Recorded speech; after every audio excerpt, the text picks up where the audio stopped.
Hi, I'm Conny, and this is From Chaos to Peace with Conny, where I explore, sometimes solo and often with a guest, how a few minutes a day can keep the chaos away. And with chaos, I'm talking about the physical, digital, social, financial, mental, emotional, and spiritual clutter that can accumulate in our life. Well, hello, my friend. Welcome back to the podcast. How are you doing? Thanks so much for allowing me back into your ears. And if this is your first time here, a very warm welcome to you. I'm so grateful and honored that you're checking out my podcast. This is episode number 144 of the From Chaos to Peace podcast, where a few minutes a day keep the chaos away and where you learn that clutter is so much more than you think. This is actually a rewind or replay of episode 12 called Can Books Be Clutter? And I wanted to republish this episode from 2.5 years ago for two reasons. First, because I'm an avid reader, always have been. I can spend the whole day sitting on the balcony, which I actually did yesterday. Or I can sit at my beautiful pond or snuggle up on the sofa and just read for hours. As a teenager, when we went on family vacation to lay at the beach, either in Italy or Spain, my suitcase had more books in it than clothes. So it's not an understatement that books play a big role in my life. And yes, I have a few books, and I just checked. I also have 276 eBooks on my Kindle. So the question comes up, do I think books can be clutter? The other reason that I wanted to republish this episode is that I'm considering talking about some of the books I'm reading here on the podcast. I read mostly nonfiction and either self-development or business books. So 99% of the books have nothing to do with clearing clutter, and still, just as I say in each intro of the podcast, clutter is so much more than you think, and so I see in most books how it relates to clearing clutter, whether that's physical, digital, financial, mental, or emotional clutter. I'm not quite sure yet how exactly I'm going to share these books and what books I'm going to share, but for today, let's listen in what I had to say in April 2020 about whether or not books can be clutter and how to decide which books to keep and which ones to let go. I hope you enjoy and share your biggest takeaway of the episode on Instagram or LinkedIn and then tag me. I'd love to hear your thoughts. So let's dive in. Episode 12 was originally released in April 2020, so a felt lifetime ago, but I hope you enjoy. This is From Chaos to Peace with Conny, episode number 12, Can Books Be Clutter? Last week, on April 23rd, was World Book Day, an annual event which takes place every year on April 23rd, and in most places around the world. So I thought that would be a good reason to discuss the question, can books be clutter? And if yes, how do we declutter books then? I do know and can understand that for some people, the thought of books being clutter is a hard one, or even unthinkable. The only thing I ask you to do is keep an open mind. And as usual, I will never tell you to get rid of anything. It's totally up to you and what you define as clutter and what is out of the question of being called clutter. I remember during one of our decluttering challenges that Vicky and I are hosting every February since 2018, we almost had arguments on the post whether or not books can be clutter. But so, like I said, keep an open mind. I will not tell you to get rid of your books if you don't want to. And unlike other clutter clearing experts, I really don't have any strict rules about how many books you are allowed to have on your bookshelf. I do agree with Cicero, a Roman statesman, speaker, and writer. And he said, a room without books is like a body without a soul. Isn't that beautiful? A room without books is like a body without a soul. And I totally agree. There is something special and magical about books. And also, books can be mentors, books can be teachers, books can be coaches, books can be guides, and books can even be friends. But books can also be and or become clutter. And you know what happens to us when we have clutter? It keeps us stuck and it robs us of our energy. Books, well, paper, but that's what books are made from, are prone to absorb moisture and stagnant energy, which creates then a musty, fusty old smell. If you ever have been to a library, you know what I'm talking about. The energy is heavy and the air seems dense. That's fine at the library. We expect it there. But having a heavy, stagnant energy in our home is a different story. When I think back, I always was an avid reader, and my parents had to give me ultimatums on when to turn off the light in the evening. If not, I probably would have even read past midnight every night. Once a book really grabbed my attention, I couldn't stop reading. When we went on vacation, at least half of my suitcase was filled with books to read. If you think now that I have a huge library full of books in my house, you are mistaken. As much as I was constantly reading books, I usually didn't own them. Also because I had not a lot of pocket money to be able to spend it on books, so I just got them from the library. I was always okay with that because most of the time, and to this day actually, once I've read a book, it isn't really interesting to me anymore. There's only a handful of books that I have read more than once, or that I go back over and over. But then there are some books that really grab my attention. There's something about them. So I do own a few books, and I also brought a few from Switzerland to Canada when I moved here. They're all non-fiction books, with the exception of Harry Potter books. In her book, Clear Your Clutter with Feng Shui, yes, a book I own, Karen Kingston explains, your books symbolically represent your ideas and beliefs and what you stand for. I agree. When I'm in someone's home, I love to see what books they have. It does tell me something about that person. So because books represent our ideas and beliefs, it's a good idea to do an inventory on a regular basis and making sure you haven't moved on from these ideas or have changed your beliefs about a topic.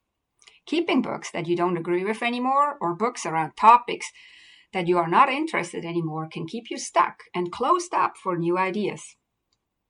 As with anything in your house, you want the books to represent who you are now, or better off, who you want to become, or are in the process to become.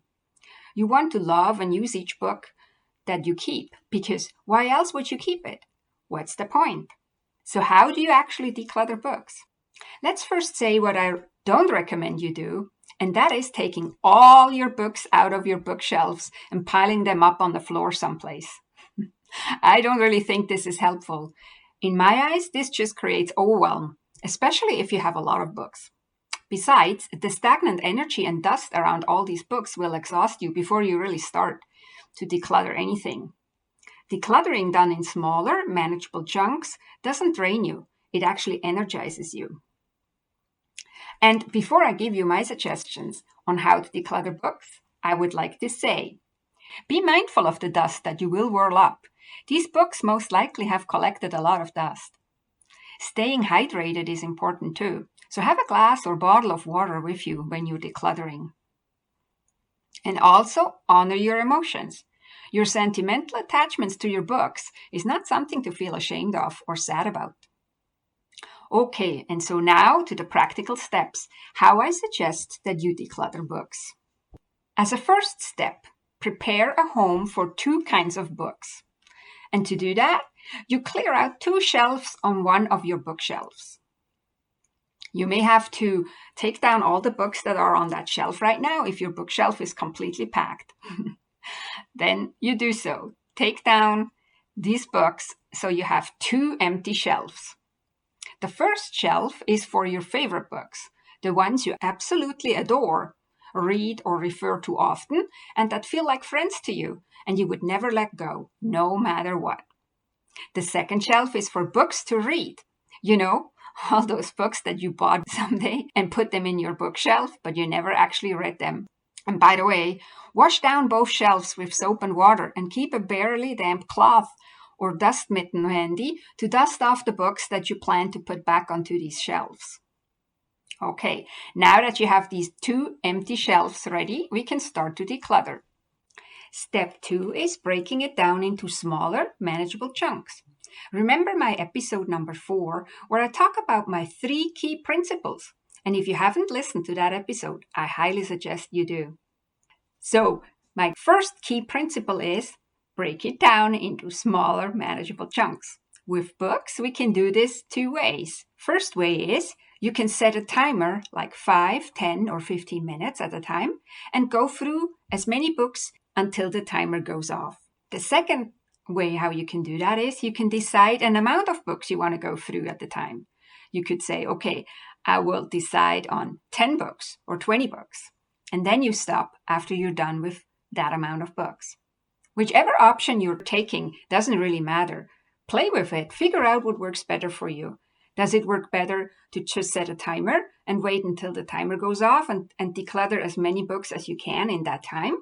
Or do you want to decide on an amount of books and then just work on that amount of books until you're done? Try it out. It's up to you. So I suggest you start with the stack of books that you have on your floor now after cleaning off these 2 shelves for the favorite books and the to-read book. So pick up the first book from that pile on the floor. And to decide whether you want to let go or keep a book, you can ask yourself the following questions. First question: is this one of my most favorite books? If yes, then you put it on the shelf for favorite books and move to the next book. If it's not, then you can ask yourself, did I read it already? If no, then guess what? It has to go on a shelf for to read. And then you move to the next book. But if it's not one of your favorite books, but it is a book that you have read already, you ask yourself the third question. Is it a nonfiction book or a fiction book? If it's a nonfiction book, you ask yourself, is the content still valid or is it maybe out of date? Have I adopted the concepts of this book into my life? And if so, do I really still need the book? Depending on the answer, book goes on the pile of books to let go or another pile, books to keep. For now, you might have to keep those books to keep still on the floor because there is no room on your bookshelf yet for them. But that will change soon.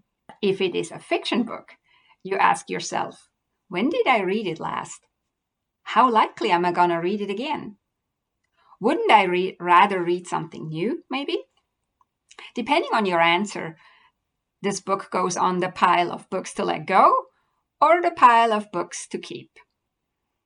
Once you are through the books that are on the floor, you might have a few books on your shelf of your favorite books. You might have a few books on the shelf to read, and you have 2 piles on the ground, one for books to let go and one for books to keep. Now you can continue on shelf by shelf, always making sure you do only a few minutes a day or only a few books at a time, so that you don't overwhelm yourself and don't exhaust yourself. And once you have more room in your bookshelf again, you can start putting the books from the pile to keep that you have on the ground back into your bookshelf. I wouldn't worry about sorting them yet. I would just put them back in so you know the books that are in the bookshelf are the ones that you want to keep and the ones on the ground are the ones that you want to get rid of. But make sure you always know how far you already decluttered your bookshelf. All this decluttering will definitely lighten the energy in your home. And of course, now comes the question where to go with the books that you want to let go. In quote-unquote normal times, this is what I would suggest. You can donate them to a local library. Or you can start a book box. It's a worldwide movement called Little Free Library. You take a book or you return a book. I put a link in the show notes that you can see what I'm talking about. You can also give or sell the books to a used bookstore, or you can take a photo of the pile of books from the side so you can see all the titles and authors, and then post it on Facebook or ask your friends whether they want one or some of these books. In the current times, because while I'm recording this, we're still in the middle of the coronavirus crisis, you might have to store these books for a while in your home before you can get rid of them or get them out of your house. Don't let that stop you from decluttering. Now I want to give you quickly 2 bonus tips regarding the books that you decided to keep. The first bonus tip is for the shelf with your to-read books. Come up with a rule of thumb, for example, like if I haven't read the book in 6 months, I probably won't never read it. You could also put sticky notes on each book that you put on that shelf with the date of when it has to be read, like an expiry date. Another option is to write them down on an ongoing list with the date when you put that book on the to-read shelf and when it has to be read.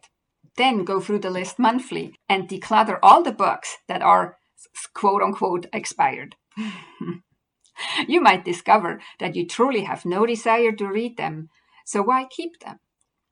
The second bonus tip is for the books that you want to keep, especially the nonfiction books.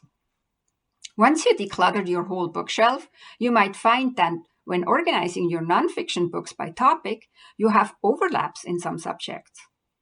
When you see where you have several books for the same topic, it might be easier for you to let go a few of them because you still have the other ones, the favorite ones on that subject or that topic. Okay, so all that is left now is starting the process. I decided for myself too that I will tackle my books and declutter some. Like with anything, in my eyes, decluttering is an ongoing process and you are never done with it. One of the reasons is that we evolve and we change as we get older. And what once was interesting and exciting can become boring and uninteresting. The best we can do is to let go of the boring and uninteresting to make space for new ideas and new books.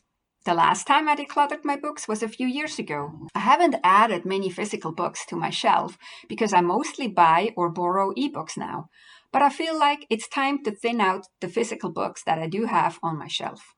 One last word. Remember, you did not acquire those books overnight, so you will not release your attachment to them quickly either. By spending a few minutes a day or a week, and by letting go of a few books at a time, you will find your thoughts and feelings shifting. You will be able to let books go while really being aware of how much you love the ones that you do have. I don't regret at all having given away any of the books that I actually did give away. But what I do wish sometimes that I had was a list of the books that I read in my lifetime and in what year that I read them. That would be so interesting and something I started 3 years ago to write down, but I don't have it further back, unfortunately. Okay, my friends, that's it for this week. And as always, don't just listen to my podcast. Take action. A few minutes a day keeps the chaos away. Thank you for joining me on the podcast and listening all the way to the end. If you found value in what I was talking about, please share it with your family and friends. If you found value in it, they will too. Thank you. Have a beautiful and amazing week, and please subscribe so you never miss an episode.